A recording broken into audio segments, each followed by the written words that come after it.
אני גושניק, אבא שלי עובד בהייטק, אמא שלי עורכת דין, בהייטק. אני אשכנזי, משני הצדדים. אני תופס טרמפים, אני לא תופס טרמפים, זה מסוכן. אני תופס טרמפים מתוך היישוב, שזה אנשים שאני מכיר. אחמד חבר קרוב. אני למדתי מחשבים, למדתי פיזיקה. אני רואה את העולם בצורה בוגרת, מורכבת, לא שחור ולבן, כן לבן ושחור. לבן ושחור כשזה בסדר בוקר. לכל דבר יש צדדים, שני צדדים, צדדים לצדדים, עוד צדדים. אני אוהב את הרב מדן, אני מעריץ של הרב מדן, אני חסיד של הרב מדן. אסור להיות חסיד. אני מתנגד של הרב מדן. אני עומד בתור לחדר אוכל, אני עומד בתור לחדר אוכל, אני עוקף בתור לחדר אוכל, גם כשאני לא שומר. אני אוכל בשני בערב בישיבה, לא מהאוכל של הישיבה.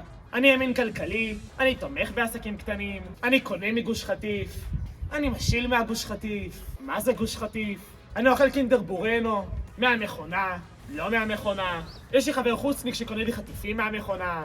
אני מתגייס אוגוסט, אני מתגייס מרץ, אני מתגייס באוגוסט בשנה הבאה. אני בכלל לא מתגייס. כמובן שאני עושה הסדר, לא מבחירה.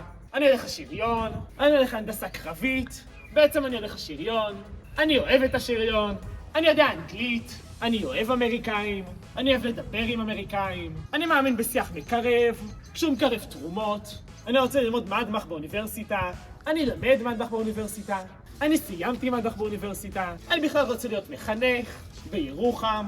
אני אדם ספונטני, אני אדם מסודר וספונטני, אני אוהב ריקודים ספונטניים, כשהם בלוז. אני מאוד קשור לישיבה, אבא שלי למד פה, אח שלי למד פה, אמא שלי למדה פה. אני אוהב ללמוד עם ספרים, אני לא מאמין בספרים. אני לומד את ספרים כשנגמרת לי הסוללה, אני לומד במחשב כשנגמרים הספרים. אני אוהב לקחת ספרים מהספרייה של הרצוג. אני אדם אחראי, אני מגיע לתורנויות, אני אחראי על תורנויות, כששיעור א' מגיעים. בקיצור, אני גושניק.